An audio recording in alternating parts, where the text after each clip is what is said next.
Hello everyone, and welcome to my Days of Our Lives Today channel. I hope everyone is having a wonderful day. Before we begin, please hit the subscribe button and give this video a thumbs up. Gibby and Stefan discussed wedding arrangements at a cafe in the plaza. Stefan admits to being concerned about EJ had vanished. EJ is always up to something sketchy, Stefan observed. Stefan proposed they collaborate with Megan. Isn't it obvious that Megan has her own agenda? Gabby asked. Megan contacted Lai in the Dimitri living room and asked him to work quicker to find Rolf. My brother Stefan's extinction must occur at precisely the right time, Megan explained. Megan reassured Lai that EJ was fine, and Kristen, who were still imprisoned in the wine cellar. The tunnel's entrance snapped open behind Megan. Leo took a step forward. Megan asked, "Who the hell are you?" Leo formally introduced himself. "And you must be Megan Hathaway," Leo pointed out. Liam revealed that he had accessed the house through the tunnels since he knew Harold would not let him in.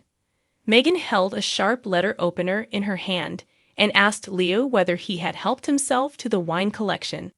"I'm more of a banana daiquiri kind of guy, so no," Leo explained.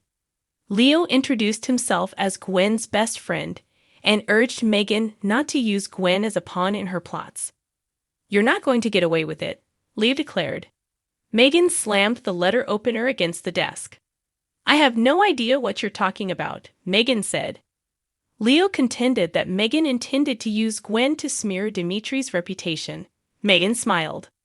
"Look, Mr. Whistleblower, I'll admit that I was delighted with your friend's write-up on Dimitri," Megan explained. Megan insisted her son was not a monster. "He's a bootylicious Voldemort," Leo observed. "I have a feeling your friend Gwen would disagree with you," Megan chuckled. "Because he has cast a spell on her," exclaimed Leo. Megan referred to Leo as a cynic. "Dimitri actually enjoyed speaking with that charming Ms. Rizchek, and he hopes to spend more time with her in the future," Megan explained. Megan stated that she had no ulterior motives. "Dimitri is scary and creepy, and so are you," whispered Leo. "I'm sorry you feel that way," Megan expressed regret. Megan requested that Leo leave. Lead Whistleblower had his sights set on Megan and Dimitri, according to Leo. As Leo approached the tunnel entrance to exit, Megan advised he use the front door instead. Leo exclaimed, and told Megan that he knew why she bothered him. "You remind me of my mother," stated Leo. Leo contended that both ladies were deceitful. Megan made fun of Leo's mother troubles. "I know you and your son are up to something, and I'm going to find out what it is," Leo declared. Dimitri and Gwen lay in bed exhausted after sex at the Salem Inn. "So that's what happened," Dimitri explained. Gwen gave Dimitri a friendly smile. "And exactly how did this happen?" Gwen inquired. Gwen was reminded by Dimitri that she had kissed him first. "Seeing your beautiful eyes and having just felt your lips on mine, I couldn't help myself. I had to have you. I hope I didn't go too far," Dimitri said quietly. Gwen acknowledged to feeling the same way. "But this can't happen again," Gwen insisted. Gwen reminded Dimitri of the follow-up interviews they had agreed on. "I've never been bothered by ethical boundaries myself," Dimitri said. Dimitri advised them to pursue a personal relationship rather than a professional one. "You mean like a romantic one?" Gwen inquired. Dimitri agreed. "I don't know about you, but I've never fallen so deeply, so quickly, and so hard for someone before," Dimitri explained. Dimitri admitted to Gwen that he had felt a strong attraction to her. "I felt it too," Gwen said. Gwen explained to Dimitri that their shared history meant they know each other in ways that no one else did. "There's something so special between us, and I'm suddenly terrified of losing it, so I'm about to ask you something crazy," Dimitri stated. Dimitri placed Gwen's hand in his and proposed to her. Gwen was taken aback and questioned Dimitri if he was serious. "I'm dead serious," Dimitri stated emphatically. "We just met. We don't even know each other," Gwen said. Dimitri claimed to know everything there was to know about Gwen. "You're insanely beautiful. You're whip smart. You make me laugh, and well, you're a maestro in the sheets. What more could a man want? Dimitri wondered. Gwen buried her face in her palms, exhausted. This is crazy, Gwen said quietly. Dimitri contended that he had always been the type of man who pursued his desires, particularly when it came to matters of the heart. Gwen gasped. Are you saying you love me? You know, I never believed in love at first sight, but I have been proven wrong, Dimitri remarked. Gwen, I have been waiting my entire life for a woman like you to come along, and I am not about to let you. Dimitri expressed his admiration for Gwen. And I promise you, Gwen, I will devote every waking moment of my life to making you happy, and all you have to do is say one little word. Yes, Dimitri said quietly. Gwen expressed her uncertainty. Dimitri kissed Gwen on the lips. Leo was astonished to see a sock on the doorknob in the hallway. No way, no how. Leo grumbled as he opened the door. Gwen and Dimitri drew the blankets up over their bare bodies. Leo demanded to know why. You just slept with a lying snake who is going to break your heart into a million pieces, Leo explained. Leo stated Dimitri was creeping him out as he stared at him. I am the only one who hasn't lost his senses, Leo grumbled. Gwen informed Leo that Dimitri was no longer available for an interview. Perhaps the two of you would rather discuss this in private, Dimitri said. Dimitri was asked not to go by Gwen. Dimitri kissed Gwen before trotting to the restroom. Gwen flung a pillow at Leo as he stood there watching Dimitri. And Gwen, I don't mean to put any pressure on you, but think about what I said, Dimitri continued as he closed the restroom door behind him. Leo claimed to be nauseous, but he also felt Dimitri was attractive. So, how was it? Leo inquired. Gwen answered with a smile that it had been fantastic. I hate you, Leo said. Concerned, Leo inquired of Gwen what Dimitri desired. Nothing. He just asked me to marry him, Gwen explained. Paulina spoke with Ely, Theo, Julie, and Channel at her flat. Paulina said that her mother's appearance astonished her, but she was pleased that her mother was resting rather than seeing Paulina break apart. Paulina expressed her concern over the length of Abe's disappearance. Paulina said goodbye to Julie and Eli, and Julie told Paulina that she and Doug were accessible if she needed anything. With a sleepy smile, Paulina told Eli that knowing Eli was assisting in the search for Abe helped her sleep easier at night. I promised Lonnie that we'd find Abe, and I'm not going to let her down, Eli stated. Paulina praised Eli for looking after Lonnie. Paulina asked Theo to tell her and Channel about the Juneteenth event in the park after Eli and Julie had left. Everyone was asking about Dad, and they were all worried about him, Theo explained. Of course they are, because your father touched so many people's lives, Paulina replied. Paulina expressed her gratitude to Theo for representing the family during the event. Julie said you gave a speech, Channel pointed out. The one that my dad was supposed to give, Theo explained. Chad, according to Theo, had assisted him in overcoming his anxiety of public speaking. I'm sure you were wonderful, and I'm sure your father, when he comes home, his heart will be so full hearing that you filled in for him, Paulina added.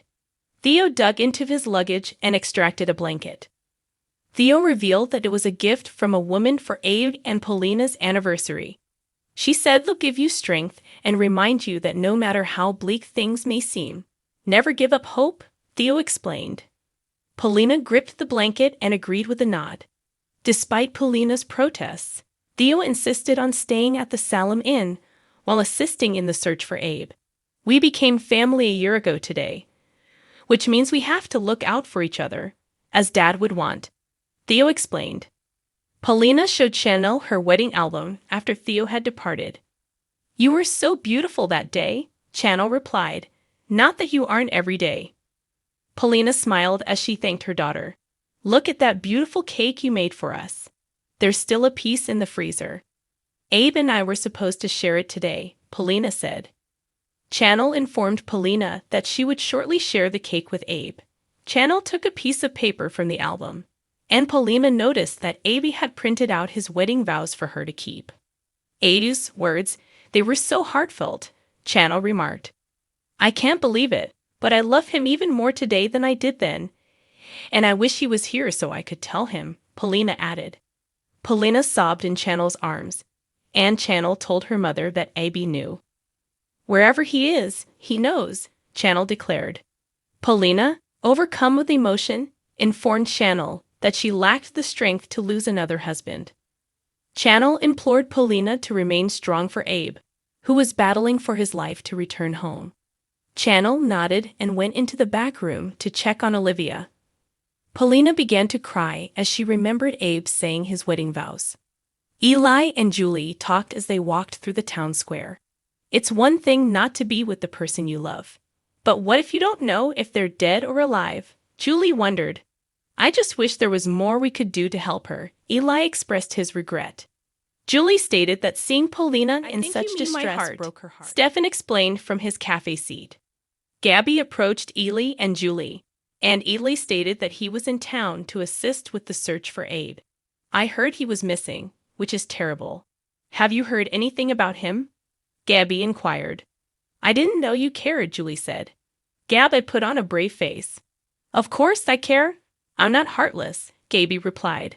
On that note, I'm glad we ran into you, Julie. It's good to see that my old ticker is still ticking, Stefan added. Julie smirked and stated it wasn't because of Gabby. I'm confused. Isn't she the one who generously donated my heart to you? Stefan inquired. Generously. You can't be serious, Julie retorted. I guess Gabby didn't tell you that she used your heart as leverage to retaliate against Lonnie for shooting you? Eli explained. Gabby had forced Lonnie to beg for the heart on her knees, according to Julie. Imagine the cruelty of one woman degrading another woman in that way, Julie remarked. Especially a black woman, added Eli.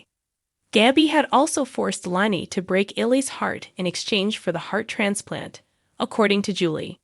Then, to keep Lonnie in line, Gabby reconstructed the pacemaker in my heart so she could control it from her phone, and she could murder me by blowing up my heart with the flick of her finger, Julie explained.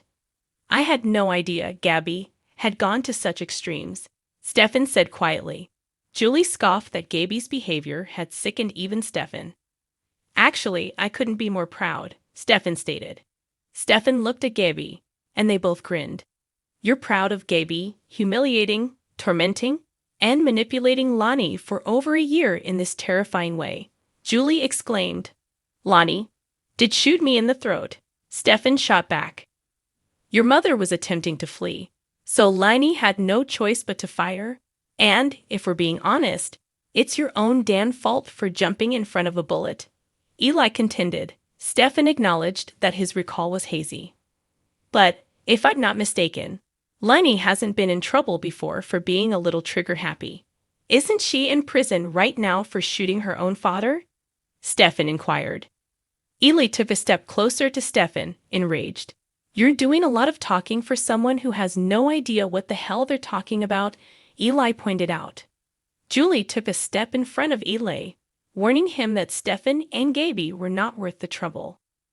They deserve each other, Julie commented. That's right, we do. And that's why we're remarrying, Gabby added.